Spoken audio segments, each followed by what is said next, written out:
Good morning and welcome to, the original Loretta Brown Show.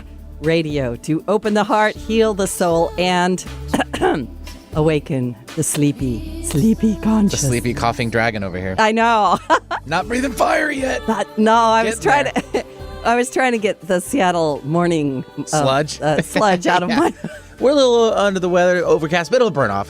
Some people have that marine thing. We don't have that. Yeah, like LA area, Santa Monica. Yeah. A friend of mine lives there, and it's like clockwork. Yeah. 12:31, boom, it's gone. Boom, it's gone. Just moves right on it. Yeah. Sometimes my sister lives down in San Diego, and if you fly down there, it's crazy. Sometimes you can't land, you can't see take anything. off. It's like it's San Diego. How do they fly a plane into that? I don't know. They're so smart. I know they are smart. That's why I'm not a pilot. I know.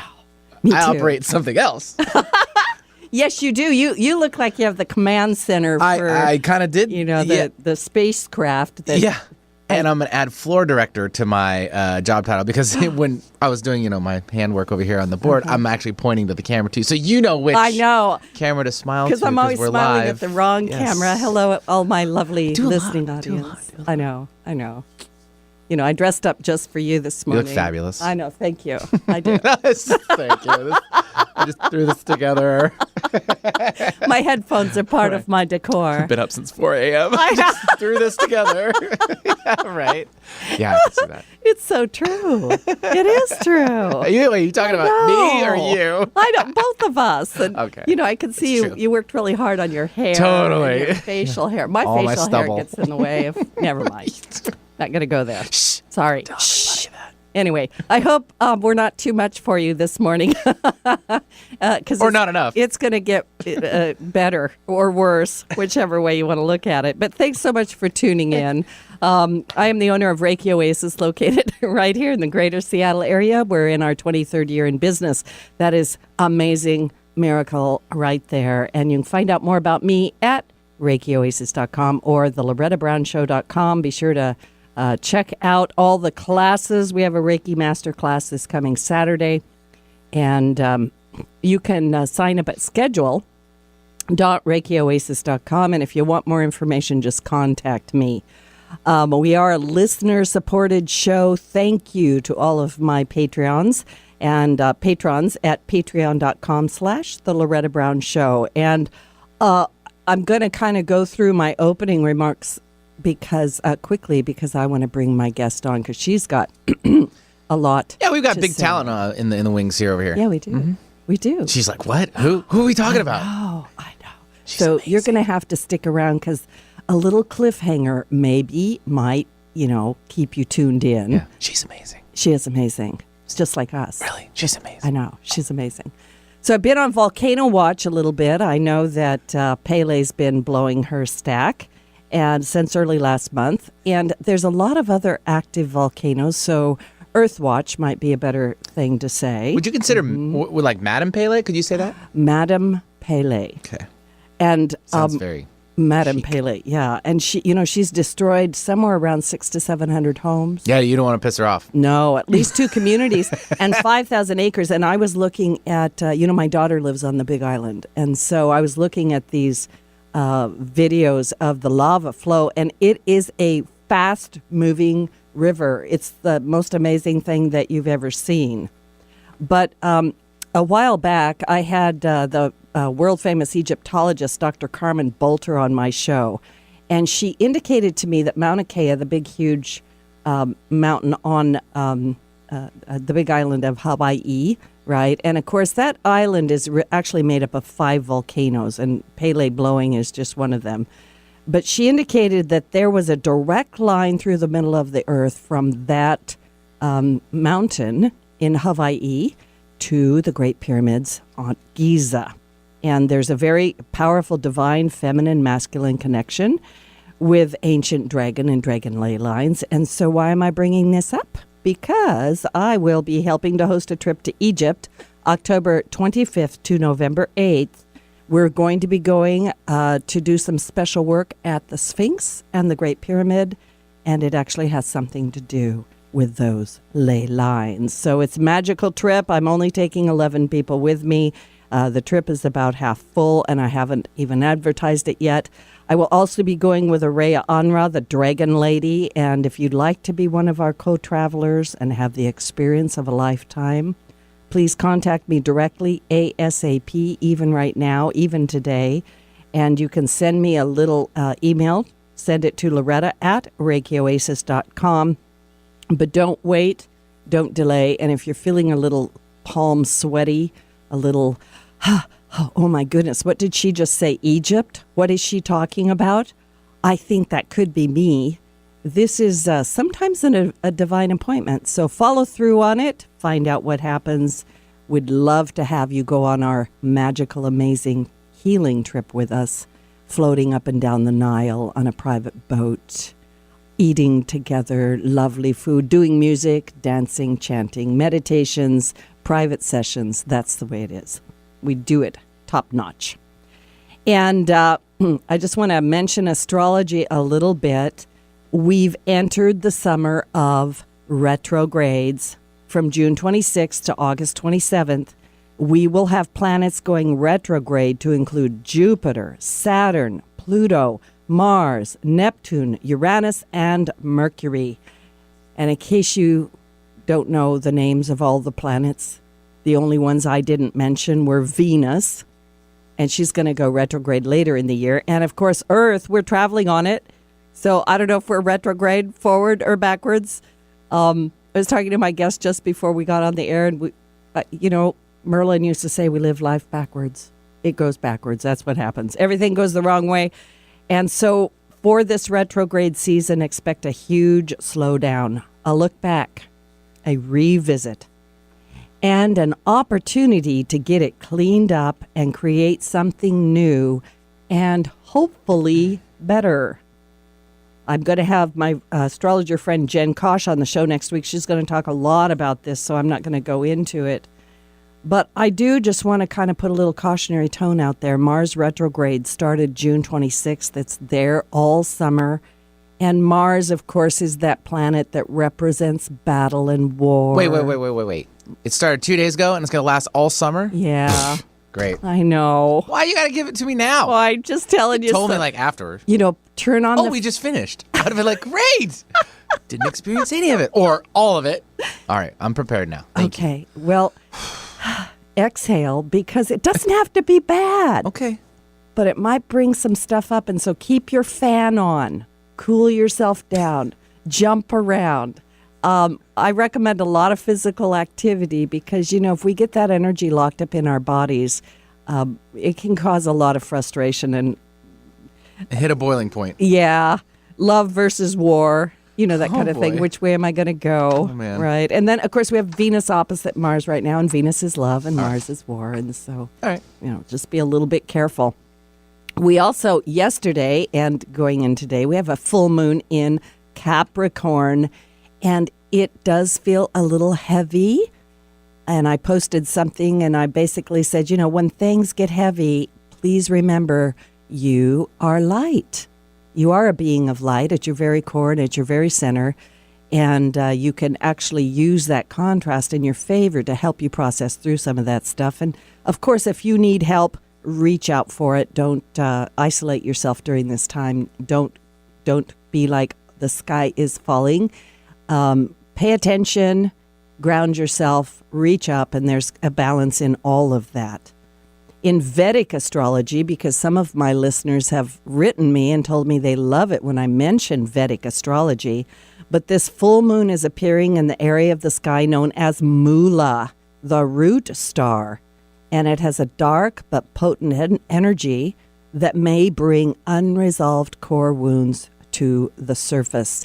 Mula is also known as the foundation star, and it can sever our unconscious attachments to pain and suffering and allow us to reconnect with the solid ground of the heart. And isn't that exactly where we need to be right now? So on this Mula full moon, take time to connect with your root chakra, feel the ground under your feet, spend time in a garden or an enchanted and magical place where you feel connected to our beautiful Mother Earth. Be gentle with yourself if deep, painful wounds rise to the surface, and know that through the transformative power of the full moon in Mula, you can reset old patterns and reclaim your beautiful power.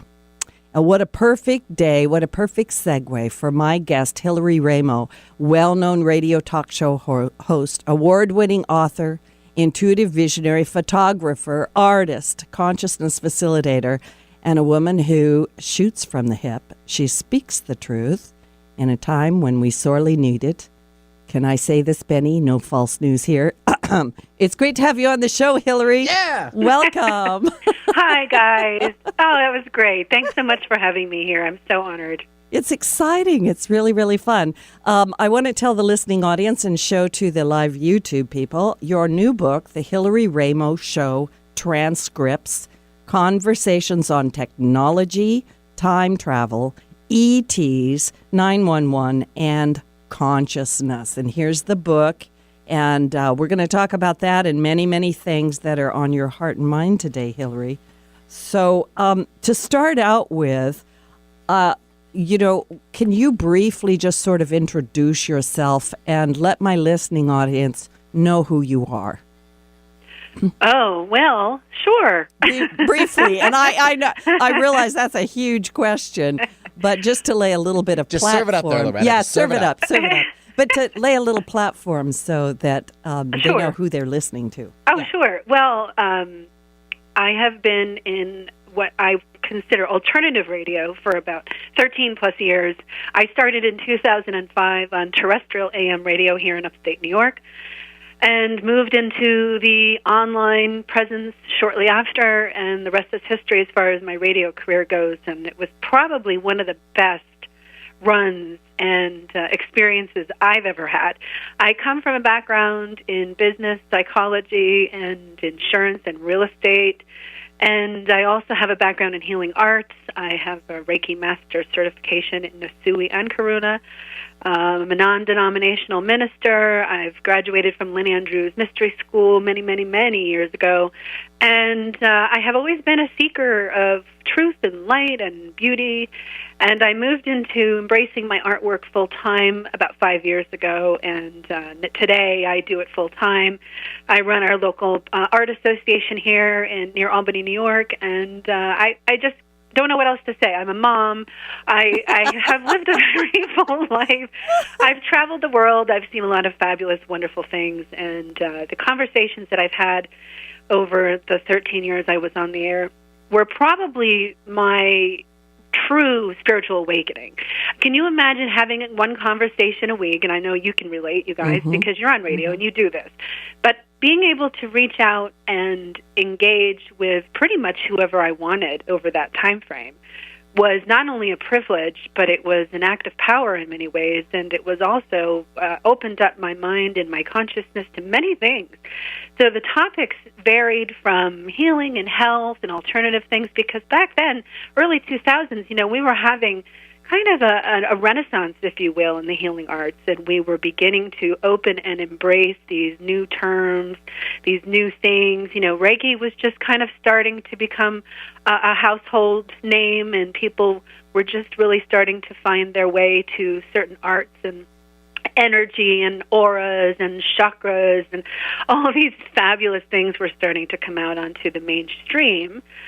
And I was really glad to be a part of that. So who am I? Well, I'm a woman on a journey just like everybody else, and I'm nothing special. But at the same time, I've had extraordinary experiences that have led me to be a little wise about a thing or two. So that's me in a nutshell. Does that do it? Yeah, that's a great introduction. And I do understand what you're saying. Having the opportunity to talk to these people every week, I also feel like I'm in my training ground.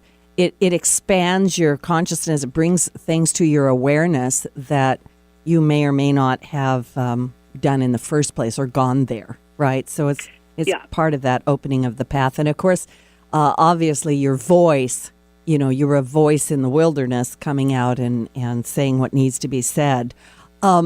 What prompted you to start your radio show? Because I, like you, I also have trouble answering that question. Like, who are you? What are you doing? Because it's a lot of stuff, right, that goes into the making of who we are.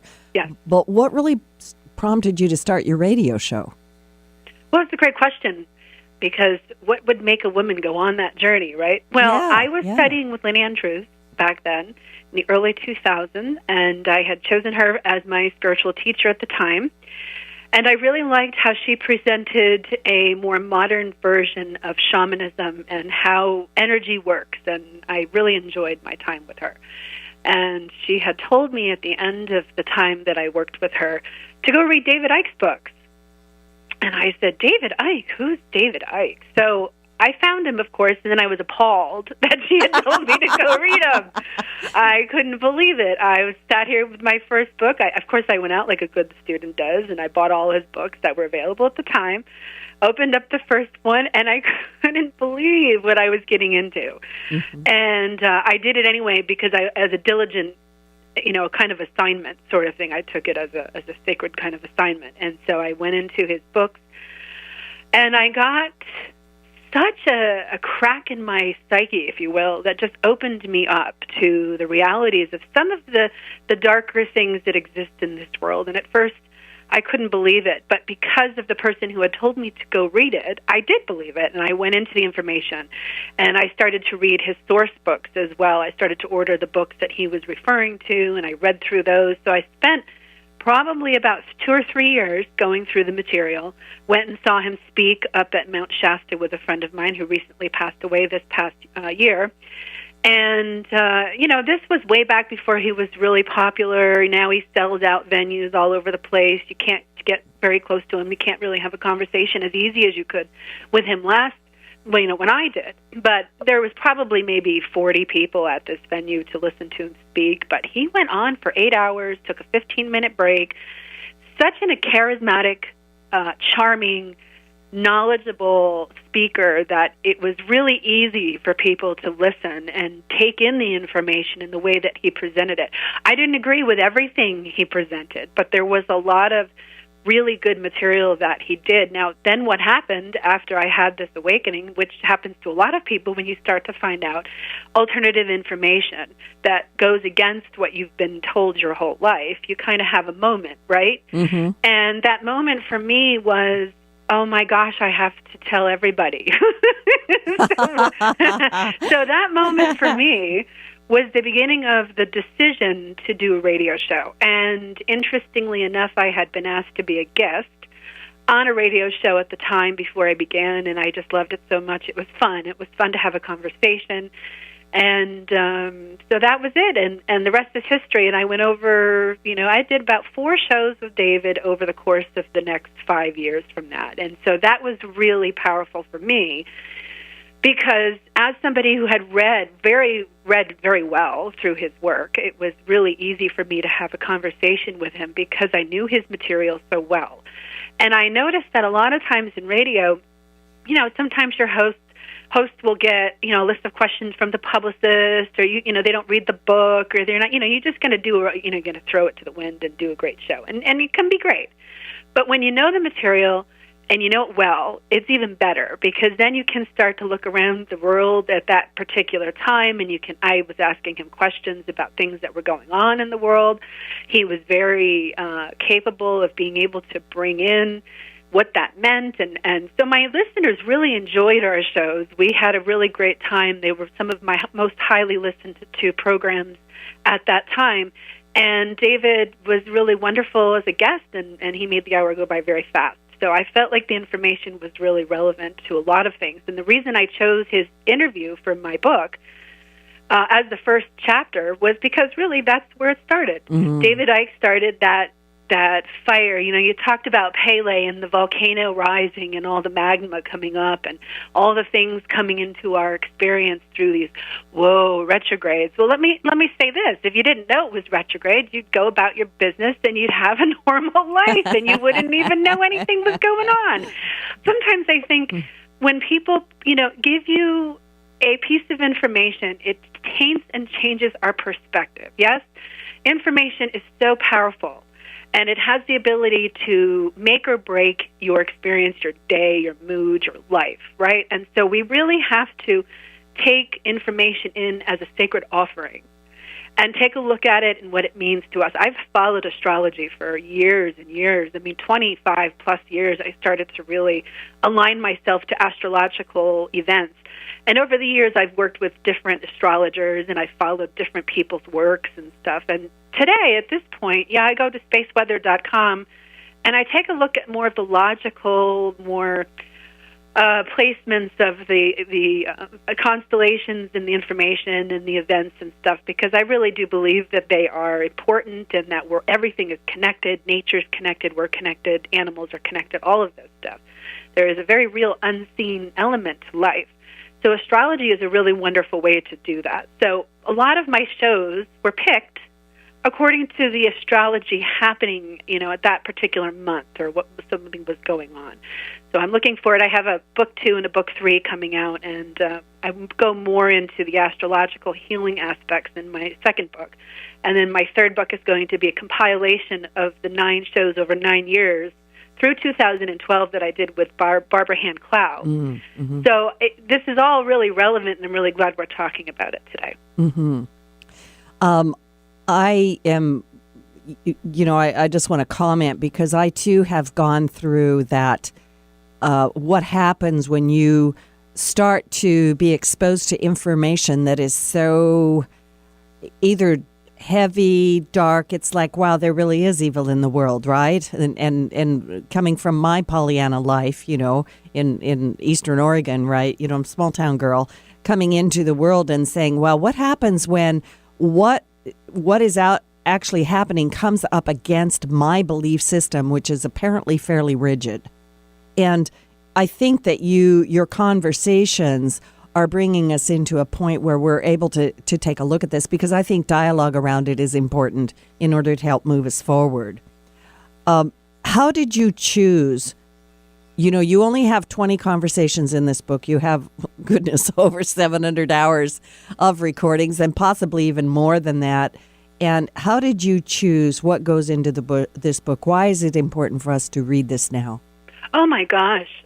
Well, it was a very difficult task because I've had some amazing people on the air. In fact, some of them I've become good friends with over the years. And so how did I choose the 20 conversations in this book? Well, carefully, first of all. Second of all, I took a look at the progression of the times. I pay close attention to the headlines. I pay close attention to what the spiel is. But I pay attention in a much different way than most people. During the campaign, for example, when Donald Trump was running against Hillary Clinton, I was writing a book proposal for the 9 Dots Prize for Cambridge University. And I had my perspective on the question, first of all, that we all had to write a book proposal on was, how do modern-day technologies make politics impossible? And I thought that was a really great question, and I dove right in. And I took the perspective of alternative media. So coming from terrestrial and online radio, I have a very good perspective of how both work. And when I did go to see Donald Trump speak when he came to Albany, New York, I went down just to be an observer.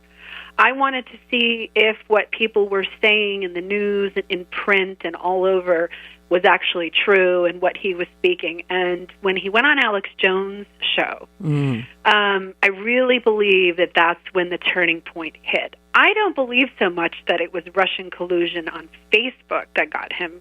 I believe that there were tactics used as marketing styles on social media platform in general, not just Facebook, that was targeting people to sway opinion. And we have to remember that when Obama was in office, he signed into law making it legal for propaganda to be used on American citizens. You can look that up. So when that happened, Donald Trump and Hillary Clinton, I'm sure they all had a field day, and they all went out and said, yippee, we can all do this and legally, and we can affect everybody's head, right? Well, we were all swayed in certain ways, in certain positions, but what is being ignored now, even today, is the fact that, we had millions of listeners that subscribe to alternative media. And when I say alternative media, I'm talking about the many, many different programs that you have on the air, online, that talk about kind of what David Icke talked about at the beginning, these conspiratorial type subjects. So when I chose these 20 conversations, I took a look at what's going on today. Well, we had Bitcoin rise out of something, right? A lot of people made a lot of money. And we have technology changing. We have digital aspects happening all the time that should raise concern. You know, our privacy is really just becoming a myth. We have people taking on daily digital lives and personas, and our work is connected to the internet. Everything is becoming transferred, I believe, from the reality, real life, to a digital virtual world. The digital age is what I call it. So these 20 conversations, I really wanted to make a statement about the hindsight value of the many topics that we're all facing today. For example, technology, data privacy, breaches, how technology has ruled and shaped our life, the realities of certain technologies that many people still don't know exist or don't believe. So I sat down with the material and I said, well, let me take a look at who I really think brings to the reader a really good hindsight value into modern day today topics that we're all opinionated about and we're all swimming through together. So that's how I chose these conversations, and I sprinkled in some positive, beautiful, loving conversations to help balance that, because so often we talk about information being dark or heavy. Well, information is just neutral. It's how we meet it, or how we see it, or how we engage with it that gives it a taint. So when I see something really bad happening online, the first thing I do is go, let's take a look a little deeper. Because I never take anything at surface value, especially when it comes to mainstream media. Mainstream media has a long, long history of being biased, being owned by different corporate interests. It's so tangled. It's like corporations in general. It's so tangled into the platform of reality that keeps what we see as a collective platform in place. So alternative media offers these alternative perspectives to the realities of things, and I believe it was becoming so powerful with millions and millions of listeners taking it in the information that it was exploited and used by, for example, the Trump campaign. Roger Stone came in and booked Trump on Alex Jones. You'd never see a presidential candidate go on any alternative media platform that I've ever seen. Have you? No. So, when this happened, I said, this has got to be important. And then it was done. And then he spoke the conspiratorial talk through his entire campaign. So I was making note of all this as I was writing the proposal and watching it very clearly for both candidates, for Hillary and for Trump. And so I thought it was really interesting how that progressed. And I said, there's manipulation going on right here. And who's being manipulated? The public, the world.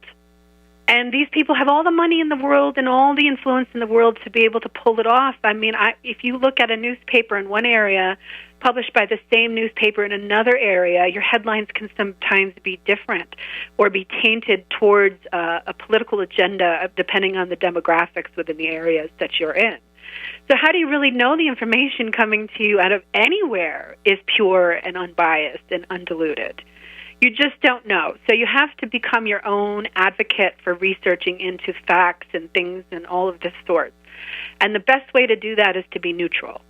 And it's really hard for people to do in today's climate because everybody is being offered all of these social dramas that you have to choose a side. And then you have to get your emotional energy entangled in it. And then you're expected to stand up and rah, rah, rah, right? Some things do require that, but not everything. So we have to pick and choose. Like I picked and chose these conversations because the information in these conversations, even though they happened years ago, bring a quality of hindsight value into the topics that we don't hear today because it's being censored. I believe right now this country is probably more censored than it's ever been, and our leadership is very knowledgeable in the production aspect of things. And in the production of things, there is always an opinion or an intention lifted up to be presented, and it's a sell. They have to sell it to you. And how do they sell it to you? Well, they sell it to you through the emotional impact first. If you can get a crowd angry, you have influence. If you can get a crowd to calm down, you have influence. If you can get a crowd to vote a certain way or boycott something, you have influence. We talk about influencers today being social media, Instagram people who take lots of selfies and pictures and, scantily clad women, and oh my God, they're so famous. They have 10 million views and 10 million likes. It's a facade. It's a scam. You are being trained to accept social validation as confirmation of your value, and it's a lie.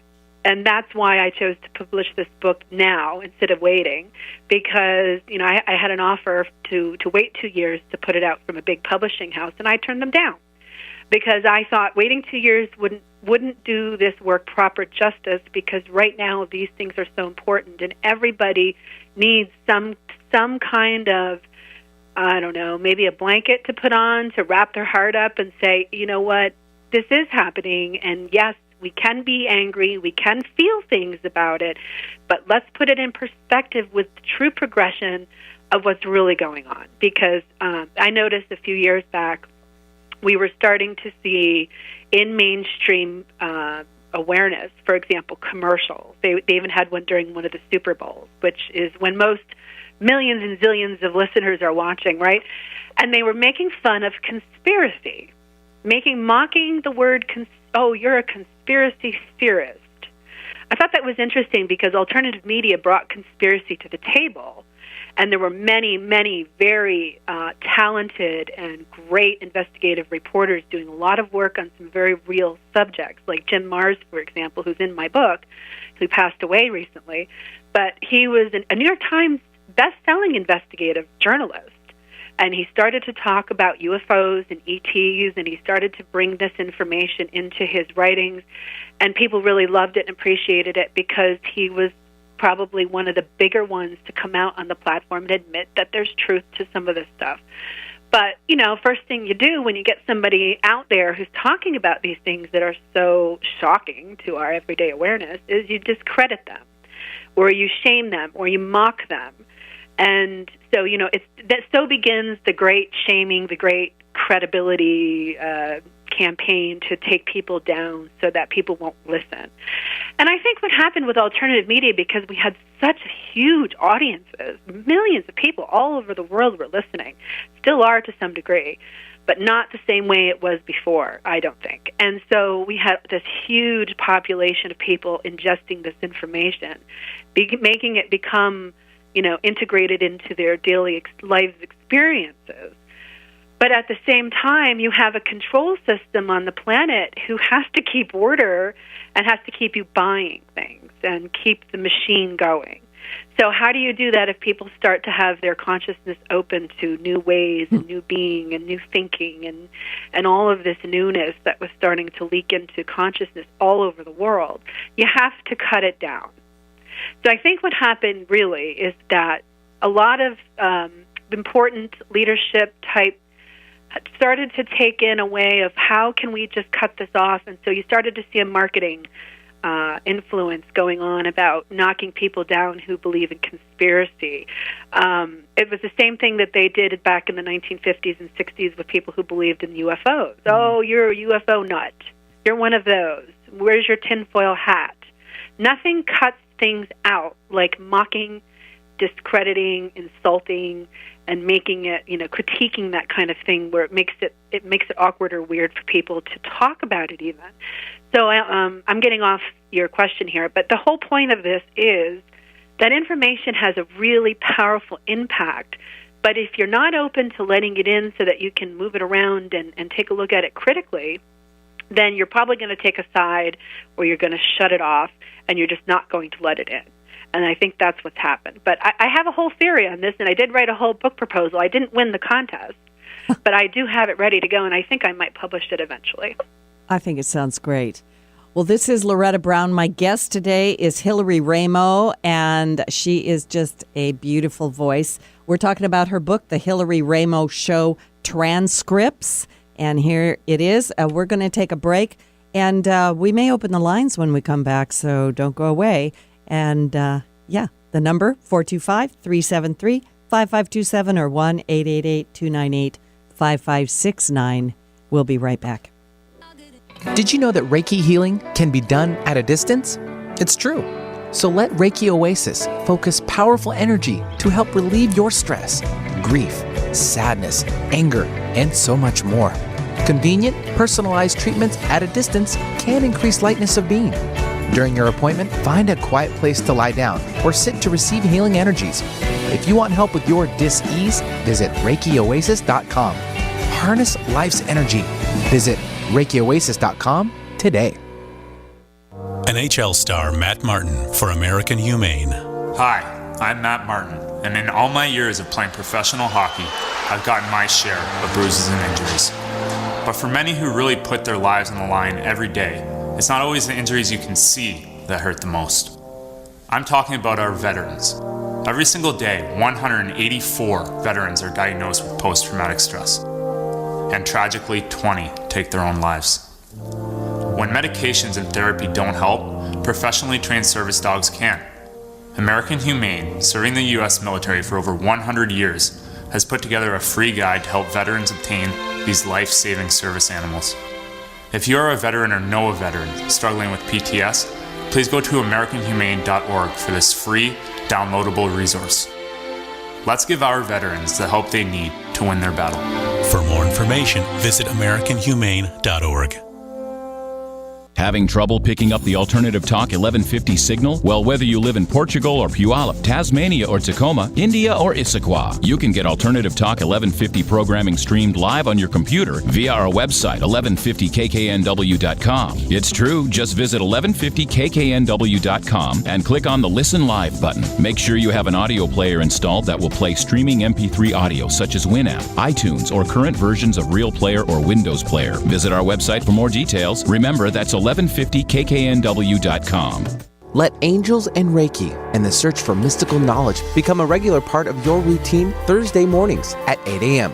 Loretta Brown, owner of Reiki Oasis, Reiki Master Teacher, an angel messenger, and healing musician, all wrapped into one as she uses her voice to share knowledge of great mysteries, energetic laws, and messages of love from the divine. Join her and her show every Thursday morning at 8 a.m. to open your heart and heal your soul. Visit ReikiOasis.com for more information about her show. Radio with no added hormones or preservatives. All natural alternative talk, 1150 AM. I love that. Great choice. Baby, why don't you meet me in the middle? I know. We're talking about difficult things or things. I don't actually think of them as difficult. I think that what's going on in the world is it's best for us to take a look at it, have a dialogue, and then remain open rather than getting so polarized, which is happening to all of us. Anyway, this is Loretta Brown. Welcome back to the original Loretta Brown Show. My guest today is the amazing Hillary Raimo, who was on the radio for 13 years. And we've got her new book, The Hillary Raimo Show Transcripts, Conversations on Technology, Time Travel, ETs, 911, and Consciousness. The lines are open if you want to call in with a question for Hillary. Please call 425-373-5527 or 1-888-298-5569, and you'll be on the air with us. We were talking about how alternative media really helped Donald Trump get elected, and currently sort of what's going on in the world of radio and media. Hillary, you were on the radio for 13 years, and I understand that you've stopped your radio show now, and you've pulled like 95% of your content from YouTube. What has led you to the place where you've done this? What is it that we need to be aware of regarding the internet, our privacy, and our exposure out there? Censorship. Okay. That's easy. It's censorship. It's a popularity contest now. You can put the best thing out there, and if it doesn't support the established quo, then you have a problem. And it's just become so, I don't know, I just don't like the feel. I took my stuff off of YouTube for a couple reasons. They recently took away, a lot of people are content producers on the platform, and they make a lot of money doing it. And so it was a stream of income for me for a while. But then I had a bad experience with somebody who came in and duplicated my shows and put them on their own YouTube channel. And, they were getting tens of thousands of views, and they were making lots of money off of my content. They didn't give me anything for it. So I was competing with my own shows on YouTube. So I had my channel, whose numbers were lower, and then I would see my shows on another platform making lots of money for whoever put them up there. And I just didn't agree with that. I didn't agree with how that was set up. I don't think it's fair that somebody else can come in and take your work and then get paid for your hard work and not give you anything for it. I mean, because at the end of the day, this is my income, this is my living, this is what I do. I don't have a day job. I do this full time. So this is something that I felt very strongly about. So when I wrote the book, I thought, this is really great, because reading is not the same thing as listening to a radio show. You listen to a radio show, you're listening to the voices, you're listening to the personality, you're listening to the ums and the mistakes that people make when they're talking. And you have to kind of stay really, really, present in order to really get the full effects. When you read the show transcripts in a book, it's much different. And so what I did was I released a few on my blog a year ago when I started to have this idea to do this. And the reader feedback was fantastic, and they really enjoyed reading the information where they could pause and they could read it and they could, kind of digest it a little slower without the distractions. And I thought, what, this is really the way to go for me right now. This is my work. It's my legacy. It's my body. It's really something that I can gift to people and say, here, this comes directly from me. And all of my fabulous guests over the years, whose energy and time and efforts also contribute to the greatness of this book. So when you read and you go through and you just experience different. So I'm really happy with it. So I'm going to take all of my archives for the most part and create a series of books. Maybe not for the whole 700 plus hours, but I think a theme is good. So my next one is going to be all my psychic and healing and alternative health shows. So I'm really excited about that, because if you know anything about what's going on Facebook right now, especially, they are deleting a lot of alternative health pages with sometimes millions of followers, thousands of followers. It doesn't really matter so much about the number as it does the information. And I think that's kind of a corporate takeover type thing, where they're deleting information that is helping people escape the brainwashing and the programming that's gone on for years and years about the state of our health and our bodies. And so now that this book has come out and we have some pretty clear 20 conversations on the rise of how we got to where we are, now I'm going to publish a book on the health of transcript shows that have to do with, remembering how real connected you really are to your body and why it matters. And these people were on the frontier of some of these ideas over the early 2000, mid-2000 years, and I think it's important to bring that again to the forefront, where we have to take another look and say, well, how did we get here so that we're so dependent on pharmaceuticals and we're so dependent on big corporate money and how they invade our space and our bodies this way? And I'm going to take a stand with that. I don't know how many conversations I'll put in it, but I'm going to cherry pick, just like I did this one, the voices that I felt were the most discerning in bringing that information to the forefront. Thank you. I'm looking forward to that book and the information that's contained therein. And just to state the obvious, the reason that they're taking down these health and alternative healing, I hesitate to use that word on the radio, but sites has to do with us finding our way into a more self-empowered position. It's kind of a question. Oh. But not really.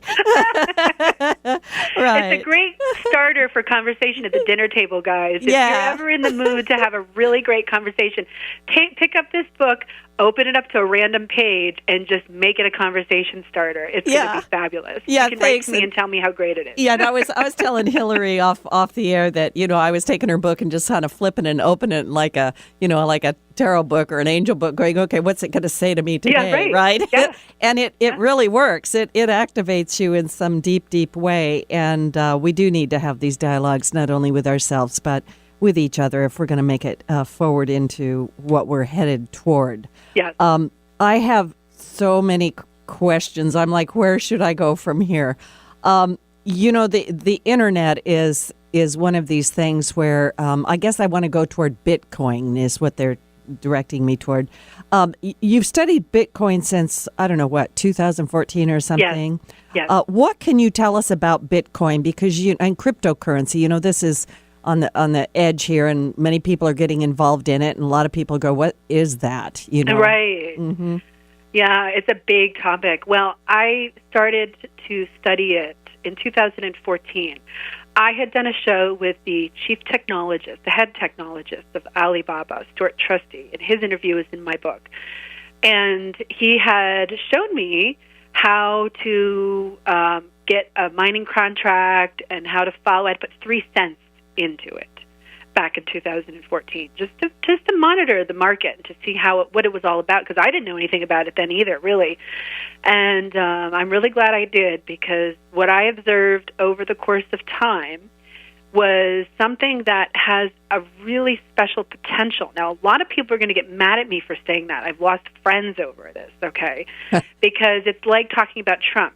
It's a division-type separation conversation right from the start. Either people hate it, don't want anything to do with it, they think it's just another new control scheme, it's fake money. Well, if you think about it, a dollar bill is just a piece of paper with ink on it. So it's fake money too. It's just we've given a value to it, and we've orchestrated an infrastructure that supports it to the point where it becomes what we use to exchange for goods and services.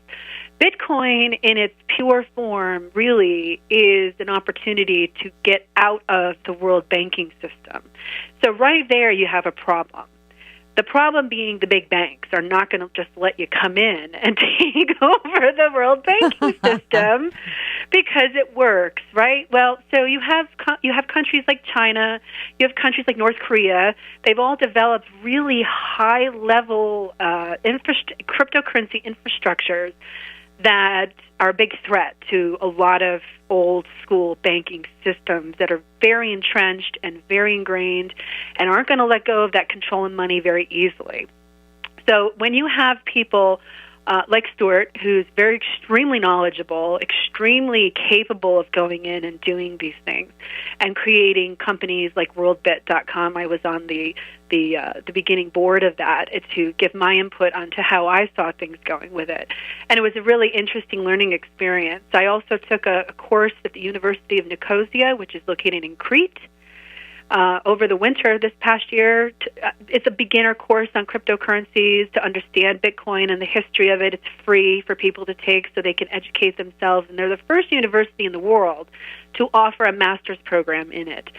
So I became very interested in that, and I'm going to probably participate and get my master's through that, because I really think what we're looking at is a completely new infrastructure. Now, blockchain, mind you, is the real gold treasure in this, because blockchain is a form of technology that anything can use for anything that's ledgered. So if you think about anything that's ledgered, like Facebook would be a perfect example. Your posts are ledgered. Your posts are saved in the never-ending etheric landmine of thoughts and concepts or whatever you produce through your social media account.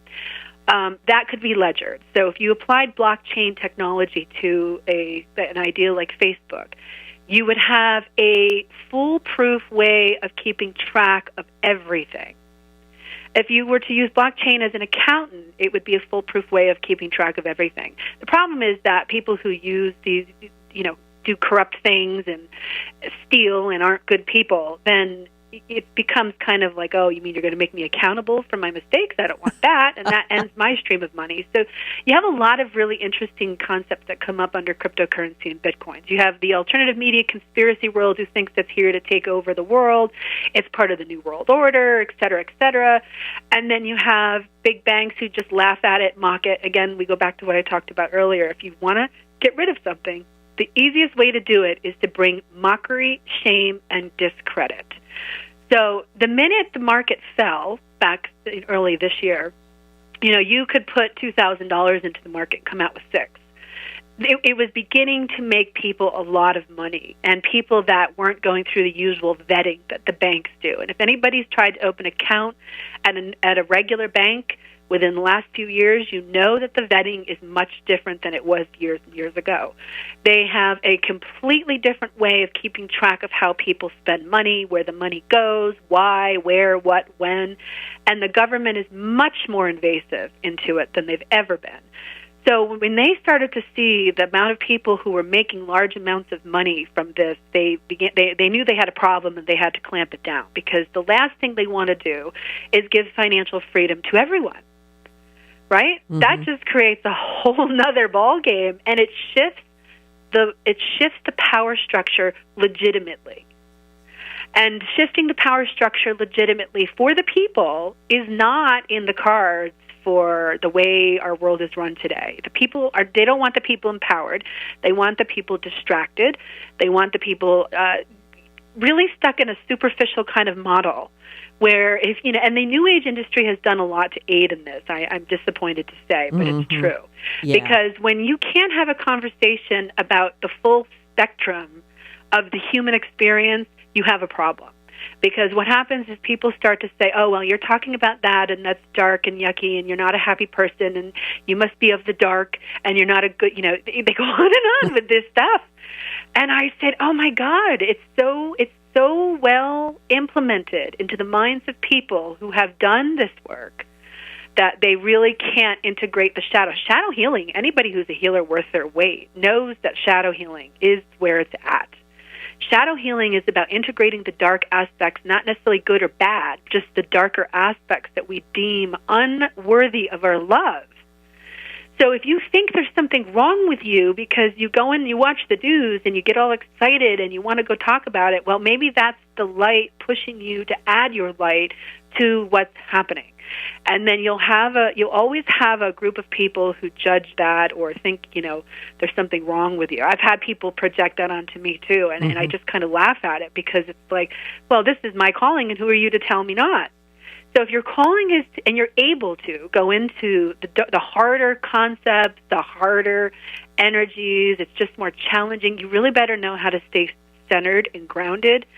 And that is the real deterrent to your ability to be able to be successful in mining the information. So cryptocurrency is kind of the same thing. Like, it's about mining, it's about computer skills, it's about infrastructure that's completely digital, while everything else we do is pretty much digital. Most people's social lives are digital. Most people find some kind of validation in their digital connections. So we're really shifted to a new digital age.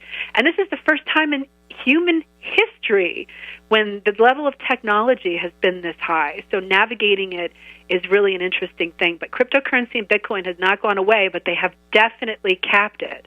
They have definitely they being the big banks, have definitely gone in and worked the laws, and they have worked with the IRS to go in and to really cap on who's making money on this, because they don't want people with that frame of mind thinking, well, we can be free. If I want to give you money, I can just give you money.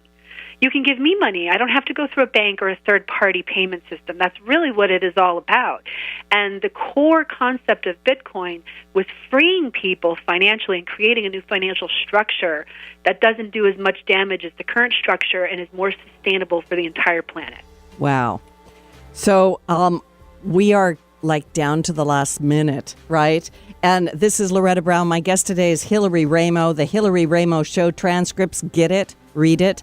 Hillary, you've got like 15 seconds. Where do people find you? And a last word. Well, they can find me on my website. It's the easiest place, hillaryraimo.com. It's RAIMO. Buy the book, read it. Let me know what you think, please. My whole hope for this is to start the conversations that we need to start having to heal the divide and the separation that our current social structure is creating more and more every day by judgment and criticism and anger. Read this book, go into the conversations, pick your favorite person that you love to talk to, and make it something really special, and then send me an email and let me know how it goes, because I really love hearing reader feedback, and I will respond. Wonderful. Thank you for having me. I loved it. Thank you so much. And to my listening audience, have a wonderful day. We'll talk to you next time.